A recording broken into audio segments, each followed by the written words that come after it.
Yo, what is up? What is up? What is up? Welcome into a trash talking Thursday. That's what we like to call it, is trash talking Thursday. Welcome into the program, man. You know what this is. Sentell, the best damn sports podcast, period. The undisputed champion of sports podcast. I'm your host, the sensational Sentell Wideman, aka Mr. Noise Off, aka the one man dynasty. We are in the building. Give yourself a round of applause. Give yourself a round of applause. Welcome into the show, man. We got so much to get into.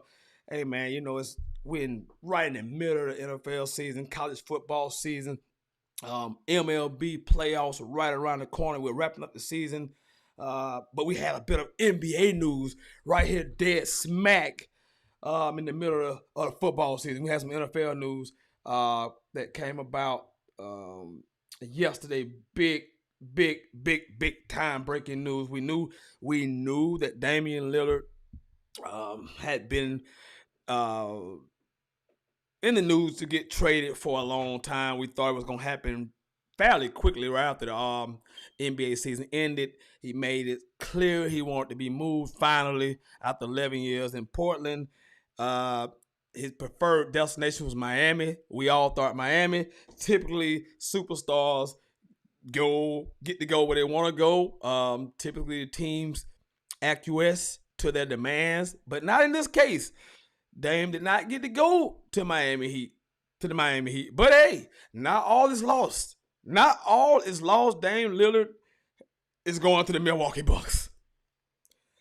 Nobody saw it coming. No one seen it coming. We know that Greek freak Giannis Antetokounmpo has been making proclamations about him not staying with Milwaukee. It's not a foregone conclusion that he was going to stay with the Bucks. He's already made that very clear. So, hey, ownership heard you. Ownership heard him and loud and clearly made a move to get Damian Lillard, who is an absolute superstar. And to make no mistake about it, he's a superstar. If you haven't seen the trade details, obviously Dame goes to Milwaukee, and Portland gets DeAndre Ayton, and a big piece of this puzzle to me is Drew Holiday. Drew Holiday goes to Portland. I don't think they're gonna keep him. I think they've already want to move Drew Holiday. What an hell of a basketball player he is.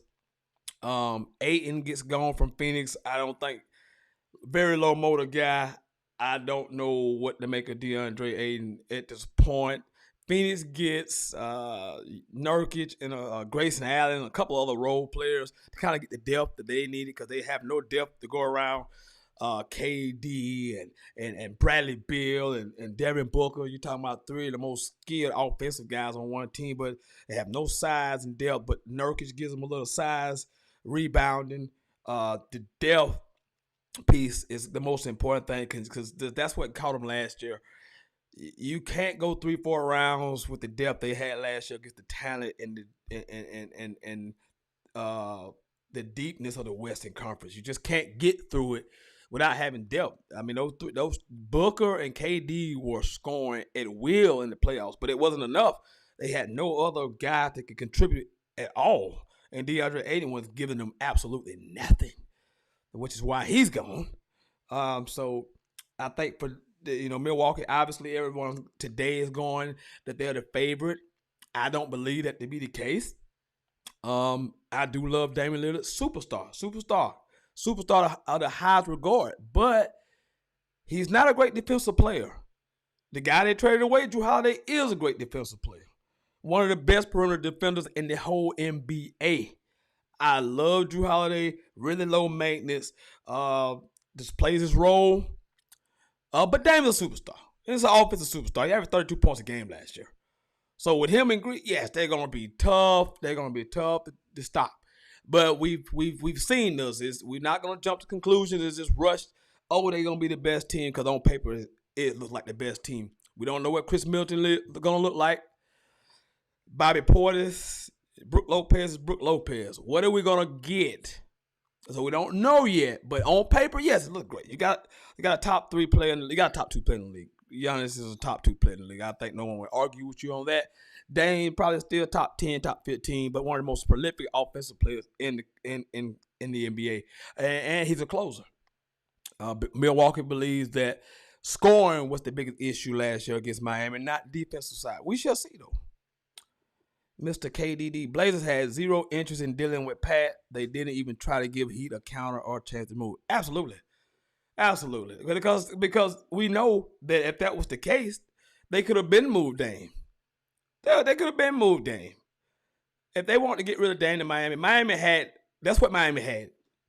That offer was going to be there forever. What Miami was offering is all they could give. So no matter what, that wasn't going to change. So you're 100% correct. They didn't want to deal with Pat Riley. They didn't want to deal with Miami Heat. They didn't want to get Dame what they really wanted. Ultimately, at the end of the day. But like I said, not all is lost. Because Dame is going to a really good situation in Milwaukee. I know it's not Miami. It's for living purposes. I know it's not Miami. But in a basketball sense, it's outstanding. It's a great pairing with one of the best top 2 players in this league. He's going to be able to get whatever he wants offensively. Pick and roll should be really good. Brook Lopez can spread the floor. But it's all about Chris Middleton to me. He was never right last year. And we don't know what he's going to be. And it's about Chris Middleton to me. Jrue Holiday's obviously going to be moved. Where he goes in the next couple of days should be interesting. Because I think if you're a championship contending team, you should look into Chris Middleton. You should absolutely be looking at Jrue Holiday, I'm sorry. Because that, like I said, that guy is one of the best perimeter defenders in the league. He can run an offense. He's a champion. And he has championship DNA, championship characteristics. Good locker room guy. I would want him in my locker room. So if you're Boston, Miami, all of a sudden, Clippers, all those teams that who think they're a piece away, Jrue Holiday you should be making that call. You should be making that phone call right now to try to get Jrue Holiday on your roster. So that was the big news in the NBA yesterday. Comment right here on the screen. What's your takes on the Damian Lillard trade? Where does this put everybody in the NBA? Like I said, I don't think Vegas has them the favorite now. But I got to see it on paper. I got to sit on the floor. I'm sorry. I think in Eastern Conference, Boston, but we've seen Boston the last couple of years just disappears in the playoff. They added Kristaps Porzingis. I don't know how much that's going to help them. Philadelphia is a mess. Don't know what the James Harden situation is. So I can see why people automatically, you put Giannis, like I said, top 2 player, maybe even the best player in the league, with a Dame Lillard. You should be overwhelmingly favored. But I got to see it on the floor because I've seen this move before lately.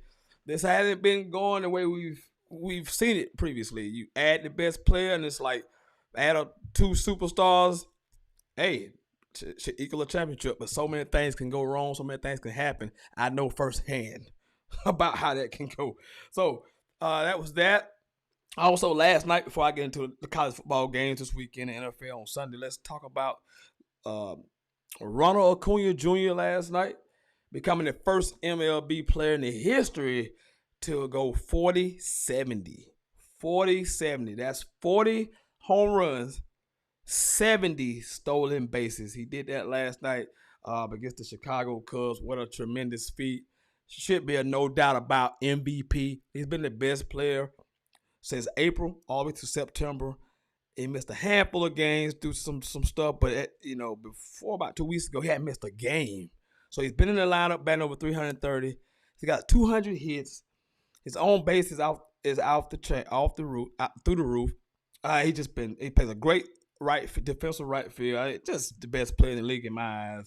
I think he's a no doubt MVP. So that happened last night. Kudos to him. So that's outside of football. We're about to get into this football talk. Let's get into some of these weekend matchups like only we can right here. Let's jump in right into it. Get into some of these college football matchups.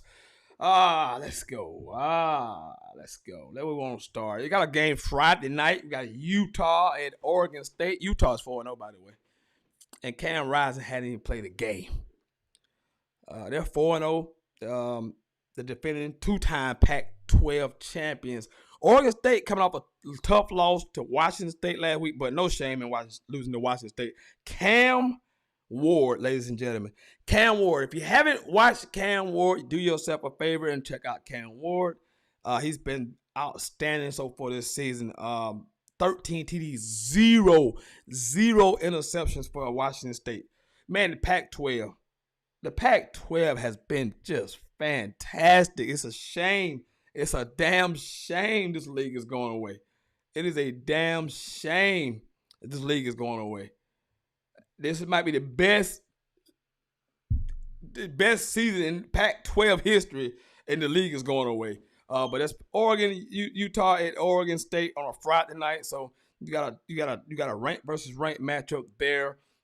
Again, DJ Ungale playing pretty well for Oregon State. 827 yards, 7 TDs over 3 INT. But Utah, without Cam Rising, is mostly dominant on the defense side of the ball right now. They're not doing a whole lot offensively, but they should get Cam back at some point, and they're still a top 10 football team in the country. Penn State going to Northwestern. We're not going to spend a whole lot of time talking about Penn State at Northwestern. It is 2-2, however. Penn State undefeated, but I'm not impressed with Drew Allar. I know he was hyped up coming into the season, but I think he's completing around 50% of his passes. So he's not where he was advertised to be so far, but the Penn State is undefeated.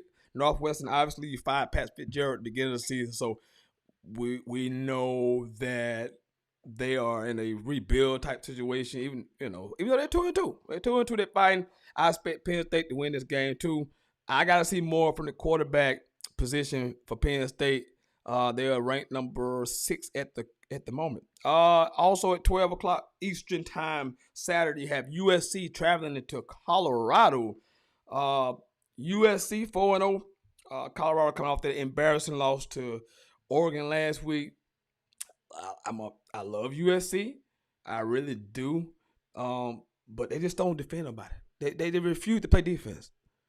I got them in my playoff teams, and I still got them there. But I'm telling you, I'm already hesitant. I'm very I'm not confident at all in that pick because they defend. They don't defend. They refuse to play defense. They refuse to play defense at USC.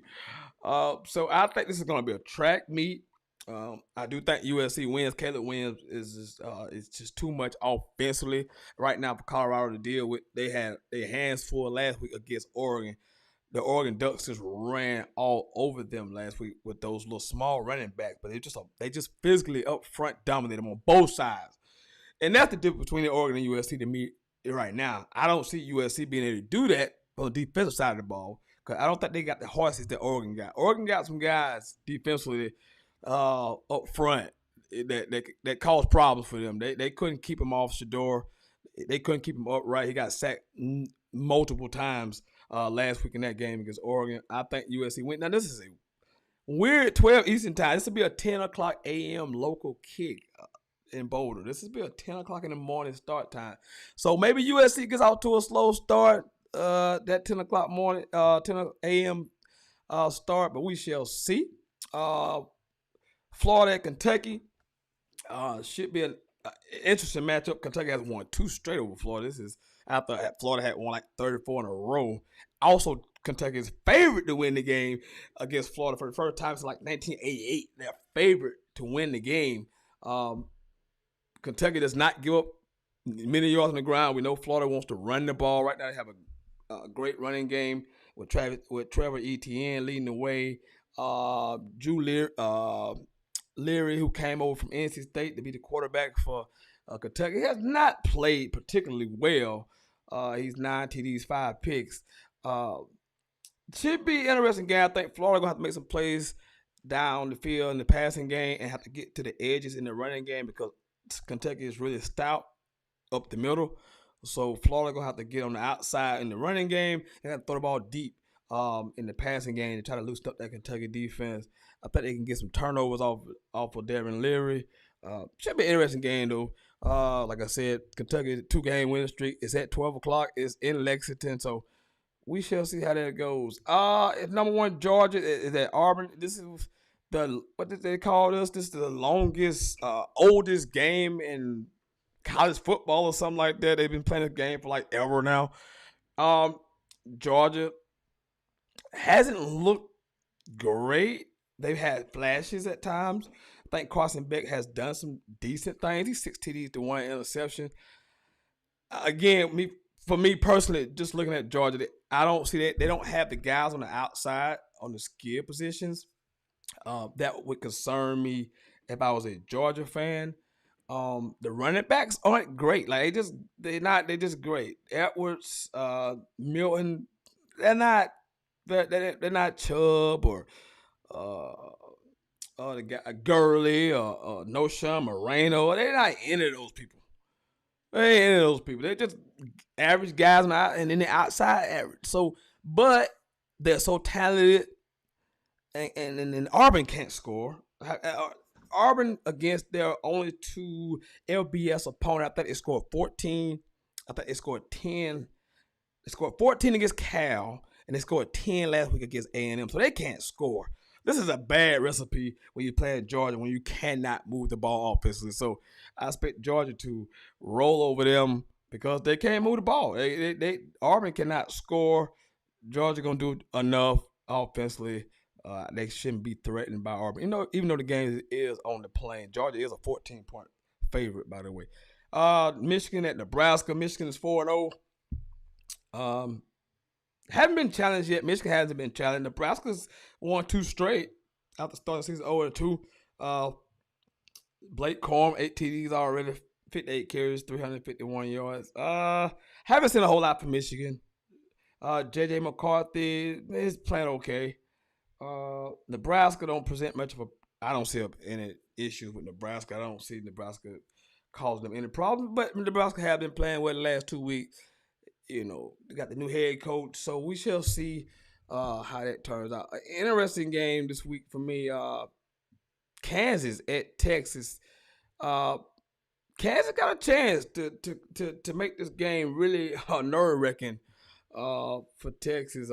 Texas 4-0 at home, number 3 in the country. This is one of my playoff teams that I picked. They went down to Tuscaloosa early in the season, got that win, but they haven't looked great since then. Kansas is 4-0. They got a really good quarterback in Daniels. He got some weapons. He got some good players on the outside. So it could be an interesting game. Kansas at Oregon. I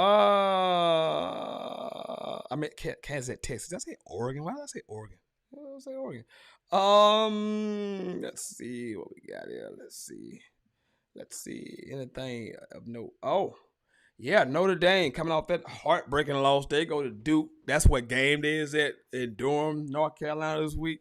It's the 4-1 Irish versus the 4-0 Duke Blue Devils. I said that right. You heard me right. The 4-0 Duke Blue Devils.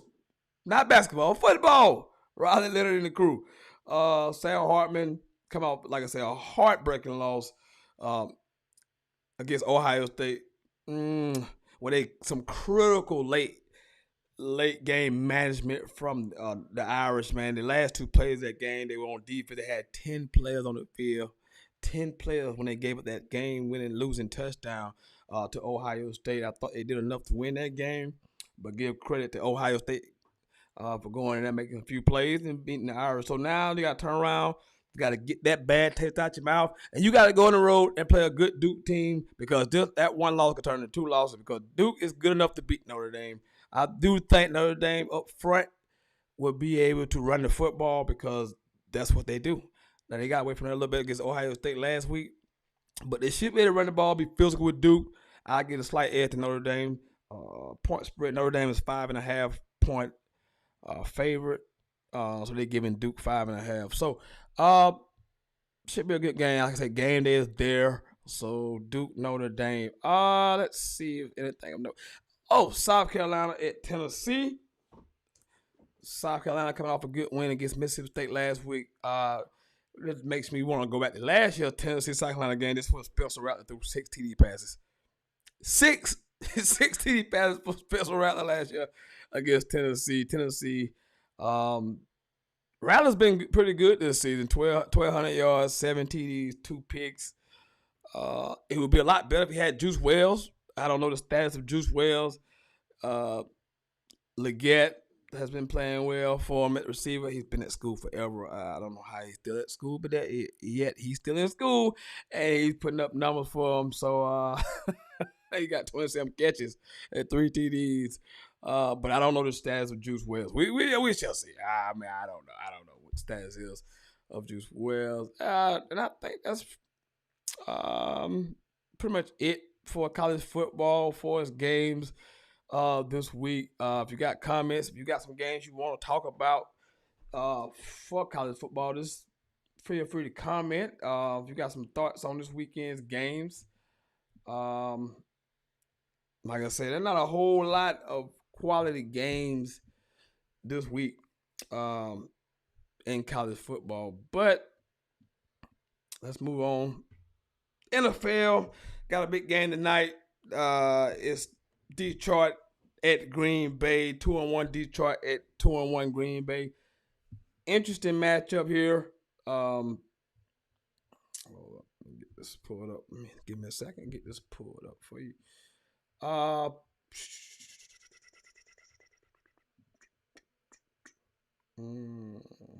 Yeah. Okay, let's get this pulled up. Detroit 2-1. Green Bay is 2-1. Jared Goff and Jordan Love. Last week the Packers were down 17-0, I think, in the second half, and the Packers came back and won that game. Jordan Love, 7 TDs, only 1 INT. He's been really, really good for the Packers. So they've already forgotten about Aaron Rodgers in Green Bay. Most of us picked Detroit to win the division this year. So this is an early important game to try to get control of this division. With Chicago, Chicago is terrible. They're 0-3. Minnesota is 0-3. So these two teams have a chance to get an early stranglehold on the division and see who actually is the best in this division. So big important game tonight on Thursday Night Football. Check it out. Lions and Packers tonight. Let's see this schedule if I can get it pulled up for this week. If I can get this week's schedule. Yes. This week's schedule. Yes. All right. Sunday, in that international game, it'll be the Jags, the Falcons, the 2-1 Falcons at the 1-2 Jags. Hey, let's talk about the Jags a little bit because I'm disappointed right now. I'm absolutely disappointed. Disappointed in the Jags right now. They have not played well at all. They have not played well at all. Trevor Lawrence, only 3 TDs in 3 games. Yeah, 2 interceptions. We expected a whole lot more from the Jags, and we're not getting it. I don't know. Kiwi told me, Mr. KDD told me last week the offense is in flux. They have a new offensive coordinator because Doug Peterson is not calling the plays. He told me that. That's what he told me. So I'm gonna try to give a grace period there. But they lost to the Houston Texans last week by a lot, and they was a 10-point favorite, and the Texans just crushed them. C.J. Stroud looked like the best quarterback on the field. Looking at you, Trevor Lawrence. C.J. Stroud looking like the best quarterback on the field last week. I need you to figure that one out. Jags 3-point favorites at home against the Falcons. Falcons 2-1, man. And been in every game. They didn't play well last week, but I like what they're doing. Like Bijan Robinson, like some of the weapons. My God, let's free Kyle Pitts. Free Kyle Pitts right now. Get Kyle Pitts out of Atlanta right now. They cannot get Kyle Pitts the ball. What the hell is going on? What is going on? Why can't they get the ball to Kyle Pitts? Can somebody please explain this to me? Why can't we get the ball to Kyle Pitts? DJ Bryant says, still a nation. I don't somebody help me figure that out. I can't understand how they can get the ball to Kyle Pitts in Atlanta. I don't understand. Help me. I can't figure it out. Anyway, let's move along. At 1 o'clock, big game in the AFC East. Dolphins, the 3-0 Dolphins versus the 2-1 Buffalo Bills. Let me just say this. Last week, there was a crime committed. A crime was committed last week in Miami. What the Miami Dolphins did to the Denver Broncos should be illegal, should be outlawed in every state in the continental USA. It should be outlawed. 70? Are you 70? They put up 70 points on an NFL team. 70. They had a quarterback over 300 yards. They had two running backs over 100 yards. They had two players with 3 touchdowns or more. Just beat the Denver Broncos to death last week. But this is a big game. The Bills, who lost that opening weekend game to a Monday night game to the Jets, who lost Aaron Rodgers in that game, they looked good the last 2 weeks. Now they played the Raiders, one of those games in Washington. I think the second time they blew both of them out. But this is, the Dolphins. This is a tough matchup. This is a chance for the Dolphins to take control of this division. Is it still Buffalo's division, or the Dolphins are coming to take their division right now? The 3-0 versus 2-1 Bills. Tua has been great. Still not a believer in Tua, but with the weapons around him, and with Mike McDaniels calling the plays, oh my goodness, the weaponry is top notch. The speed in which they play is top notch. Tyreek Hill, 25 catches, 400 yards already, 4 TDs. But can Buffalo slow them guys down somehow, some way?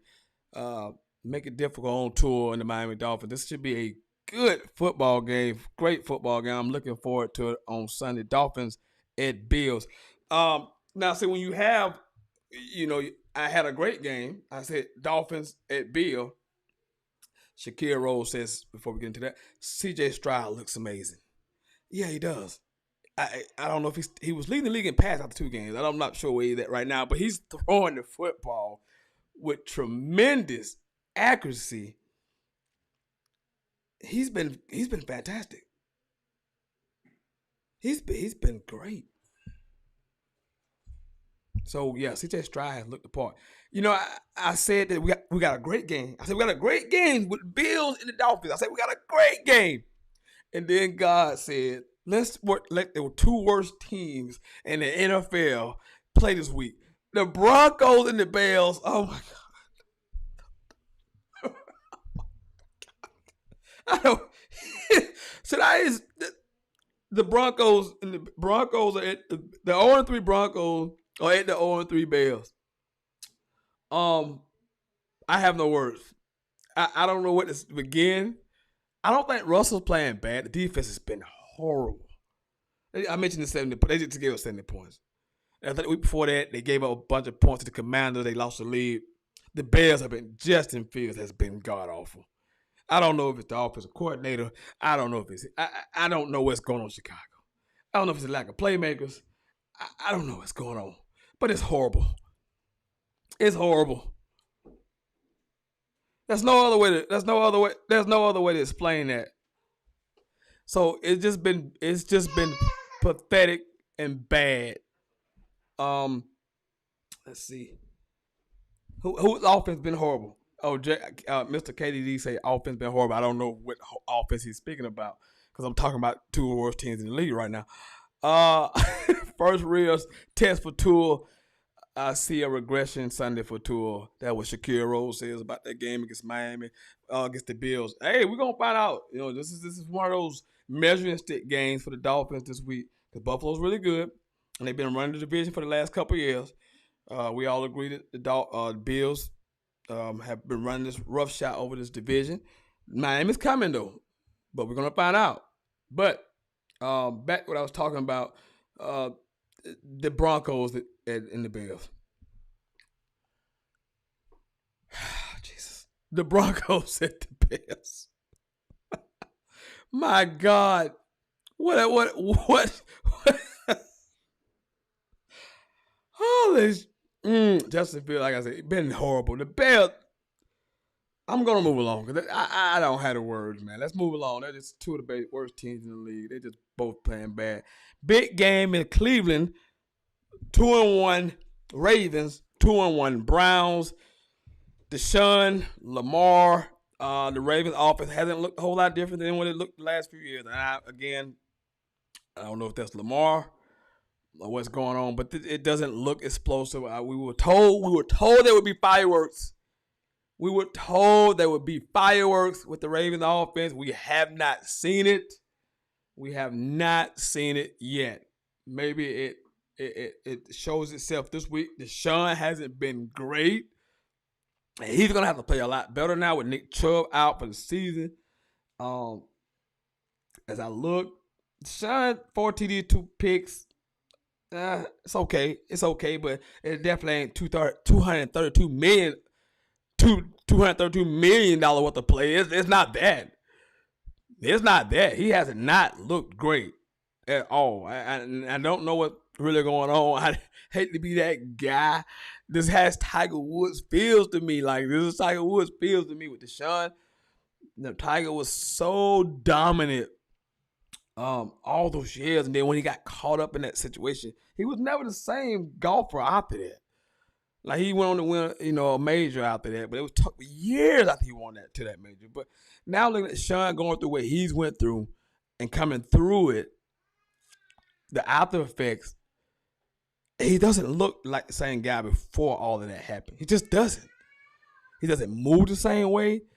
His decisiveness is not the same way. He got some good weapons in Cleveland, so there's no excuse. There's no excuses. But he just doesn't look the same.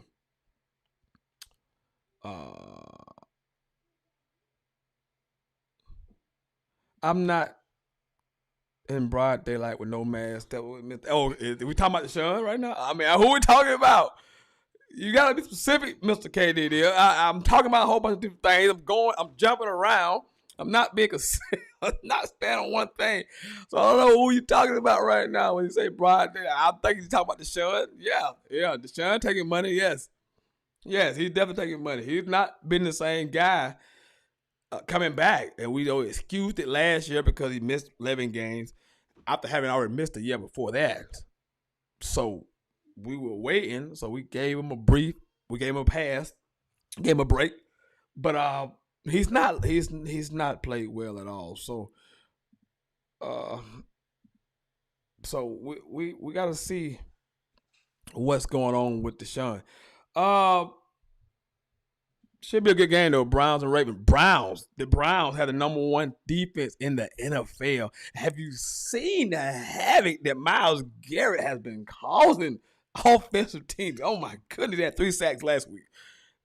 This guy was like the Incredible Hulk. Have you seen Myles Garrett? Oh my God. You talking about an absolute stud, a monster on defense right now. He's causing so much havoc. The Browns had number 1 defense in the NFL, and Myles Garrett is a big reason. Denzel Ward has been outstanding at cornerback.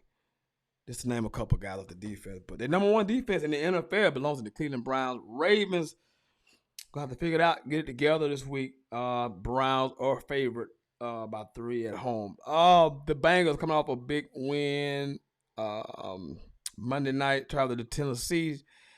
We're not going. Joe Burrow's hurt. Joe Burrow's banged up. They finally got Jamar Chase in the offense last week. I think he had 145 yards on Monday night. They finally got him involved in the offense. Tennessee is Tennessee. Hey, you got Ryan Tannehill. What do you want from me? What do you want from me? You got Ryan Tannehill, Derrick Henry. Now, it's early. It's early in the season, so I don't want to jump over the gun, but Derrick Henry doesn't look like himself right this early part of the season. Maybe when it gets colder, he'll start looking like Derrick Henry that we grown to know and love, but it does not look like himself right now. He does not. The Browns, like I said, the Bengals, Joe Burrow's banged up, but they got a big win on Monday night. Maybe if he can turn around and get help, they got enough weapons. Chase, Higgins, Boyd. They got some guys, but it's all about Joe Burrow's health. Their defense is really, really good, pretty good. They played well Monday night, got some turnovers, got a bunch of sacks. So we shall see. The Rams at coach, don't care too much about that. 2-1 Buccaneers at 2-1 Saints. Bucks come off their loss against the Eagles on Monday night where they got slaughtered. The Eagles are really, really good, by the way. Really good. Defensively and offense, they are really, really good. And people are saying they're struggling. Yeah, maybe, but they still are really, really talented. Saints, 2-1. Don't know. I don't think Derek Carr is going to play. So we may see Jameis Winston. We may see Jameis Winston Sunday for the Saints at home against the Buccaneers because I don't think Derek Carr's going to play. He got injured the last game they played. So we may see Jameis Winston on Sunday. 2-1 Saints, 2-1 Buccaneers. Sunday also the Commanders, 2-1 Commanders travel to the aforementioned 3-0 Eagles. Sam Howell has thrown 5 interceptions. 3 touchdowns, 5 interceptions. Oh my goodness. The revelation, and not a revelation to me, DeAndre Swift has been fabulous for the Eagles. 45 carries, 300 yards, and only than 1 TD, but he's been great. He has 2 great rushing performances that make you forget all about Miles Sanders. And that's what makes the Eagles so dangerous with that offensive line. They can run the ball, and then you got 2 great receivers. So when you run the ball with the Eagles and the running game gets going, in which they can run it, you get the running game going, and now you can throw the play action passes with A.J. Brown and Devontae Smith. Oh, my goodness. It makes the Eagles really tough. That offensive line is so good. I expect them to get some turnovers out of Sam Howell defensively. They're stout against the run. You can't run it against them. You can't. So good luck with that, Washington. 0-3 Vikings, 0-3 Panthers. Man, I think Kirk Cousins is going to be on the block here soon. And it makes move. It's smart to me. I think the Jets should definitely do this.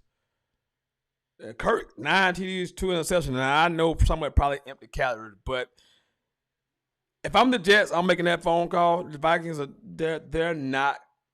You're not winning a Super Bowl, and at this point, you may not even make the playoffs. So I would get what I could for Kirk Cousins. Last year of his deal. If you're the Jets, 1 year rental. You still got you. It's a long season, New York. You're 1-2. You're 1-2. If you can get Kirk Cousins, he can make enough play, at least to save Garrett Wilson's life this season. He can at least do that. He can do that. If I'm the Jets, I'm making that call and get Kirk Cousins.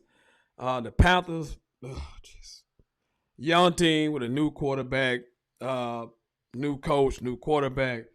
It's gonna be. This is what you expect. This is gonna be a struggle for them this year. But if I'm the Jets, I'm calling the Vikings. They can no way, no how can they continue to go with Zach Wilson. You can't do it. He's proven to you he cannot play in the National Football League, and for you to continue to send Zach Wilson out there on the field, it's criminal. So if I'm the Jets, I'm making that call. Make the call. Get Kirk Cousins. I think Kirk Cousins can help the Jets. It's the 2-1 Steelers at the 1-2 Texans. We mentioned C.J. Stroud earlier. The Steelers have won 2 games in a row. I like what I'm seeing from C.J. I was really a big fan of him coming out of college. I argued about 1 and 2 all season. Early on, I was saying C.J. should go number 1, and I kind of moved on to the Bryce Young side of the thing. But love C.J. Stroud. I mean, I knew he was a natural thrower of the football. He could absolutely spin it at college. It's a bigger guy. Bigger arm, so it makes sense that he's playing this well. They got some good young target. Nico Collins, the kid from Houston, Tank Dell. Oh, ask the Jags about the Tank Dell. Ask the Jags about little Tank Dell. His height and size was a question mark coming out of college, but man, he's been tremendous. He had a big day last week, so he got some guys to throw the football to. I think they still got Thompson at left tackle, but man, he's looked the part. 900 yards in 3 games. So there's an average of 300 yards a game. So he's averaging 300 passing yards a game in his first 3 starts in National Football League. I think he's fourth in yards uh, all time in your first 3 starts in the NFL. I think he's fourth on that list. So he has played tremendously. So big shout out to CJ Stroud. He's played very, very well. Uh, Shaquille Rowe, I don't know who's worse, Zach Wilson or Justin Fields. They all from the same class too. I mean, it's just bad. It's just bad. And we talked, like I said, we talked about this because it was 5 quarterbacks to go in the first round that year. I think it was five. And you just knew that 2 of them weren't gonna be good. One was gonna be a journeyman. One was gonna be a superstar, and then one was gonna be just good, right? Right now, right now, and I had Trevor at superstar status coming into the season. I had him at superstar status is coming into the season, but he's not played well at all. Whether it's the new offensive coordinator or not, he hasn't played well enough for me to keep calling him a superstar status. So right now, this class looks really horrible because Zach is about to be out of the league. Justin Fields is about to be on a new team. Mac Jones is just a guy. Trey Lance is the 3rd-string quarterback for the Dallas Cowboys. So right now, this class looking really, really suspect. And that's just how it goes. We already knew. The NFL has taught us. History has told us 5 quarterbacks. One was supposed to be great. We right now we not. I was really high on Trevor this year. I thought that Trevor had already taken that step. Superstardom. I thought he was on his way. But now I gotta wait and see. Because he hasn't played well all season. He has not played well all season. Justin Fields is bad, Zach Wilson is bad, Matt Jones is bad, and Trey Lance hasn't played. So that's where we are. Moving along, Raiders and Chargers. Brandon Staley. Let's talk about Brandon Staley, the coach of the San Diego Chargers. I mean, see, that's why you see what? That's why I need to be in San Diego because I just said San Diego Chargers, LA Chargers. But last week, Brandon Staley. I watched the man last week, Brandon Staley. I watched this man. Really, he was trying to get fired. There's no other reasoning for what Brandon Staley did last week other than he was trying to get fired. That's the only explanation I have. He was trying to get fired. There's no other explanation for that. There's no other explanation for going for 4th down. 4th down with a minute 45 seconds to go, up by 4 on your own 25. There's no other reason to do that. Brandon Staley is clearly in over his head. He has a very talented football team. Justin Herbert is really good. Keenan Allen, Mike Williams is out for the season. That's a horrible break for them. Austin Eckler hasn't really played, but they got enough weaponry around Justin Herbert. They're just too good. They have a lot of talent defensively. There's Joey Bosa. There's Khalil Mack, Derwin James. And my goodness, Brandon Staley is just the worst. It's just the worst. Brandon Staley is just the worst. Yeah, no way I would want Brandon Staley as my head coach. No way. My goodness, what is this guy? This guy is a complete idiot. Analytics told him to go for it. Really? 4th and 1 from your own 25 up by 4. The other team has no timeouts. You got to be kidding me. I want the man try to commit. Try to commit career suicide in person. I saw it live on TV. I saw it. Raiders and Chargers. Raiders got Jimmy G. They're terrible. I expect the Chargers to win this game, but Devontae Adams is still doing Devontae Adams type things. I think he will be on the move here soon. He'll ask out real soon and go to a contending team. So, man, watch out for that. Devontae Adams on the move soon. Very, very soon. Big game. Not a big game, but a national game next week. This weekend, the Patriots at the Cowboys. Cowboys come out that inexplicable loss to the Cardinals where they look terrible. And no other words around it. They got gas. They gave 180 yards rushing. Dak was putrid in the red zone. The whole team was putrid in the red zone, but they were just bad. I think they had 15 penalties or something like that. Just the things that we see from the Cowboys from time to time. This is why we say the things we say about the Cowboys, because just when you least expect it, they'll give you one of these. They would throw you a stinker out there. They just give you one inexplicably. They would give you a stinker like that. Now I expect them to play a lot better this week. Zeke's coming back with the Patriots. Patriots are not that good. But the Cardinals, we didn't think the Cardinals were that good. But Joshua Dobbs and James Conner had other plans to prove us wrong last week. But here comes the Patriots. Mac Jones is. We talked about Mac Jones earlier. Just a guy. The Patriots defense is good. They always are top 5 in total defense. So it'd be tough for Dallas again. Maybe they can execute down the red zone a lot better this week than they did last week. Cowboy fans have got to be just kicking themselves at this point. I don't think no one believes Dak is the guy. And I ain't talking about like the guy is he's a starting quarterback. Yes. But I would take that Cowboy fans, I think, can admit to you and look you dead in your face and would understand and say they don't believe they can win the Super Bowl with Dak at quarterback. They don't believe that. I don't believe it, but I'm not a Dallas Cowboy fan. But I know several Cowboy fans, and they've been very patient, and you got to give them credit. We have enough of a sample size from Dak. This is not even sample size no more. This is what Dak. This is who he is at this point. He's plateaued. He's never gonna get any better than where he's at right now. He may get worse, but he's never gonna be any better. I like the term I use with Dak is he's consistently inconsistent. And that's just a bad thing to say about a quarterback. You consistently inconsistent. But when we expect you to do this, you do that. When we don't expect you to do that, you do this. So we don't never know what we're gonna get from Dak. We don't even know. Yeah, see, you got Shaquille Rose, diehard Cowboy fan. I'm done with Dak. Yeah, he's not the answer. He just he is what he is. He's this close. He's this close for me to call him just a guy. He's this damn close. He's that damn close for me calling him that, just a guy. He's that close. I've seen him be great in flashes. I have. But it's just too inconsistent for me. Especially when the game's on the line and big plays have to be made, game-winning plays got to be made. He doesn't make them enough. He just doesn't do it. He turns the football away too much. And the throw he made last Sunday, good Lord.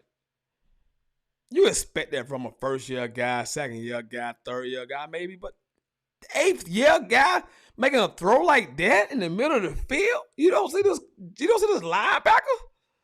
How you don't see that guy? It was like he called the play, and no matter what the coverage was, he's going to that route. He never come off of it. They threw a pick. 3 guys were standing right there. Who was he throwing to? Who was he throwing to? So I think Dallas Cowboy fans to a man would tell you that they are done with Dak Prescott. They are done with him. Before I go on to this last part of the program, I want to thank everybody for tuning in out there and making your comment. If you haven't subscribed to the channel, you make sure you hit subscribe button before we get off the air today. This is Sentell, the best damn sports podcast, period. The undisputed champion of sports podcast.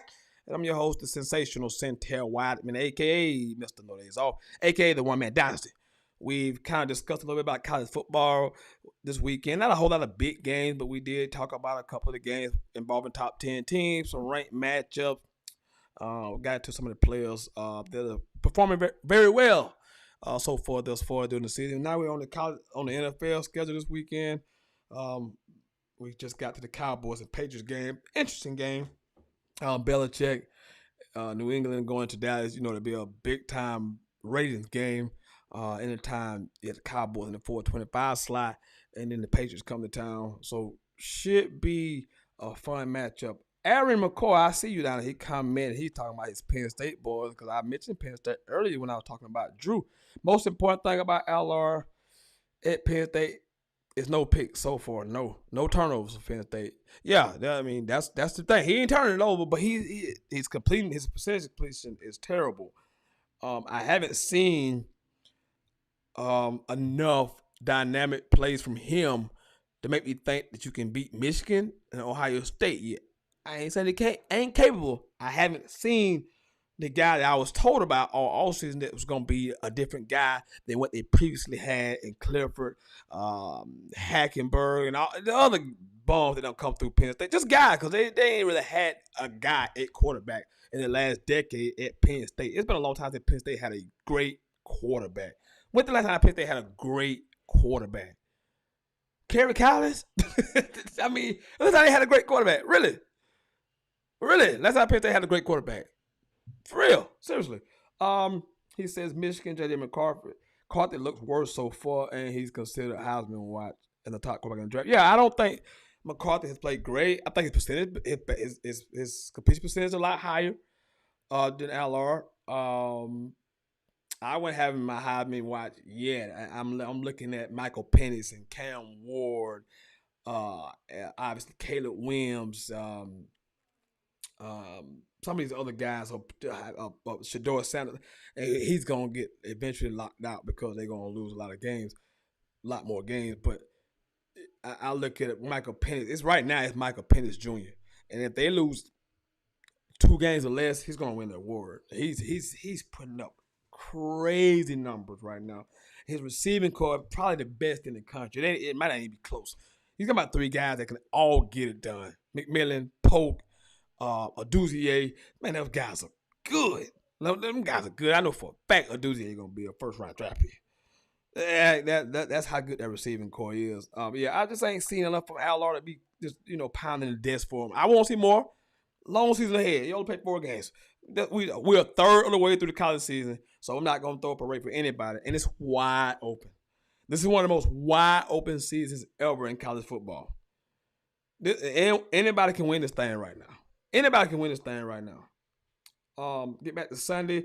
Patriots and Cowboys. I expect the Cowboys to bounce back and get a win. I expect to see good Dak this week. Because why? That's what he does. Bad game, good game. That's what he does. We'll talk about the Monday night game Monday because I'll be back Monday. So 49ers and Cardinals. 49ers 3-0. Cardinals come out there winning against Cowboys, obviously. I think that was a good thing for the 49ers. The Cowboys lost to the Cardinals because now the Cardinals have your undivided attention.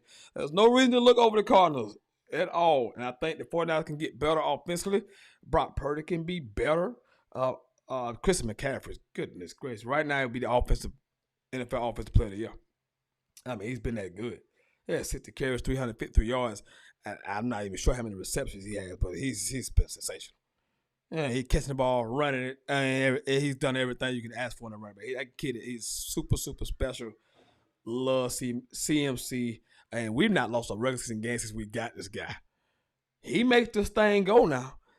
CMC makes it go, and then the other weapons you got, you killed on Debo and Brandon Ayuk. I mean, it goes on and on offensively. So I don't see the 49ers. Don't look past the Cardinals. Don't look past the Cardinals. We know we got that big matchup next week against the Cowboys. So do not look past the Cardinals and Dobbs because let's face it, the reality is the Cardinals could be 2-1. They were up by 21 points against the Giants 2 weeks ago, if you remember, and blew that lead and then beat the Cowboys. So the Cardinals could easily be 2-1. Easily be 2-1. So the 49ers should not be looking past the Cardinals. But they are 49ers are playing good football, and we usually start so slow. So it's interesting to see the 49ers jump off to a good start. I think last year we were 3-4 before we won 10 straight. But again, like I said, since Christian McCaffrey's been there, we've been undefeated in the regular season. We lost a game. So, I mean, that's just what it's been. Cam Ward's need more love too. Yeah, I gave Cam Ward early. See, you missed every part of the program, Adam McCoy. You missed it. I gave Cam Ward 13 TD passes, no INTs. Nobody's talking about Cam Ward enough. You are 100% correct. That's Washington State Cougars quarterback, Cam Ward. 13 TDs, no INTs. He completes 74% of his passes. I think he's around 1,200 yards passing. No INTs. He's been fantastic. The Pac-12 is loaded. Michael Penix Jr., Caleb Williams, Cam Ward, DJ, Shador. I mean, so Oregon, Bo Nix, that conference is loaded. Washington, they haven't been. Oregon State offensively probably chance them a little bit. Washington hadn't played them yet. I'm sorry, but Washington gonna get challenged. This schedule gonna be a little tougher. I mean, the Pac-12 is good. I hate to see the Pac-12. I swear to God, I hate the Pac-12. This conference has been so good, and they're going away. It's crazy. 2-man race for offensive player of the year. Tyreek and CMC. Yeah, right now. I mean, Tyreek's been. It's been Tyreek. We got a long way to go. So I'm just saying early on, I think Chris McCaffrey just got voted offensive player of the month, NFC. So we know how good he's been. He's been fantastic and a difference maker for the Niners. I mean, you talking about 13-0. That's a large sample size. 13-0 in the regular season since we got Christian McCaffrey. So he's been great. Yeah, but Cam Ward, I gave Cam Ward love early in the program. He's been fantastic. Talked about Dame Lillard early in the program to the Bucks. Man, what a big time trade. Superstar player, 32 points a game, going to the Milwaukee Bucks. To pair along with Giannis Antetokounmpo. But like I said, it's all about Chris Middleton. It's all about Chris Middleton. What is he going to be? If he's less than, I don't think they can still win the championship if he's less than. Now, if he's Chris Middleton, all-star level Chris Middleton, it's going to be problems. It's going to be a problem in the association this year. If Chris Middleton is all-star Chris Middleton, it's going to be a problem. It's going to be a problem for the NBA. You got to remember the Bucks had the best record in the NBA last year. They had the best record in the NBA. Not the Eastern Conference. They had the best record in the NBA last year. And you go out and add Dame Lillard. So that's what we're looking at. Milwaukee, by Milwaukee adding Dame, this team is going to be a problem, especially when the playoff times come, because you need one of those guys that can close games, and Dame Lillard can certainly do that. All right. Getting close to the end of the program. If you got some comments and questions you want to get in before we get out, get them in now. A couple more minutes left in the program. This is Sentell. I want to thank you for tuning in and watching tonight on this Talking Trash Thursday edition of the Best Damn Sports Podcast, period. Again, we kind of went through the NFL schedule, went through the college football schedule, talked about Ronald Acuna Jr., becoming the first man to go 40-70 in Major League Baseball. 40 home runs, 70 stolen bases. That is haven't saw that done in ages. When players used to steal all the time, it become a lost art in baseball.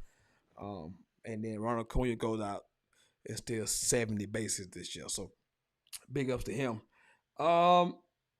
Again, if I want to get some questions in, some comments in, I can see them right here. Before I get out of here, I got about a minute or so left. You want to get those comments and questions in to me before I head on out of here. I want to thank you guys for watching and commenting and engaging me tonight. So always a good show when I can get you guys, the audience, to participate in the program. It makes the program so much smoother. It makes it so much fan friendly when you guys get in. It makes my job a lot easier too. I just sit here by myself, so I like to have somebody to bounce off some stuff, bounce things off. Tour MVP right now, in my opinion. 3 games in, Tour MVP. Okay, we'll give it to him. 3 games in, we'll give it to him. We only got 14 more to go. And we got to pray that he stays upright for 14 more games. We got to do that. Given his history, we have to do that. But he's played well. Again, not the biggest tour guy, but he's getting the job done at this very moment. I appreciate that. MLB wild card race is gonna be fun. Yes, I meant to bring that up. I meant to bring up that the Arizona Cardinals have a 1.5 game lead over the Chicago Cubs for that last wild card spot in the NL. We only got 4 games left. 4 games left in the MLB season. We only have 4 games left. We've reached the finish line. Playoffs. MLB playoffs begin next week. MLB playoffs. Let's go. It is time. October. It is time. Baseball playoffs should be fantastic. I cannot wait for that. All right. It's been real. It's been fun. It's been real fun. Go Phil, says Aaron McCoy. I want to see y'all in the NLCS, not the NLDS. I do not want to play the Phillies in the NLDS. I will admit that as a Braves fan. I do not want to play the Phillies in the NLDS. Those guys have got hot at the right moment. If I got to play you guys, I want to see you in the NLCS on a long series, not a short series. I don't want to see that. But I want to get up out of here, man. I want to thank everybody again for tuning in. If you haven't subscribed, please hit that subscribe button. I need it. I need to have more subscribers so you can tune in and watch me do what it is that I do better than anyone else doing it currently right now. This has been Sentell, the best damn sports podcast, period. The undisputed champion of sports podcast. I have been your host, the sensational Sentell Whiteman. You know it is, a.k.a. Mr. Noise Off, a.k.a. the One Man Dynasty. We will see you next Monday. Overreaction Monday. I cannot wait. I love Overreaction Monday. That's when we get to dive in and talk about all the craziness that happened over the weekend in college football and the NFL. So I will see you guys next week. I am out.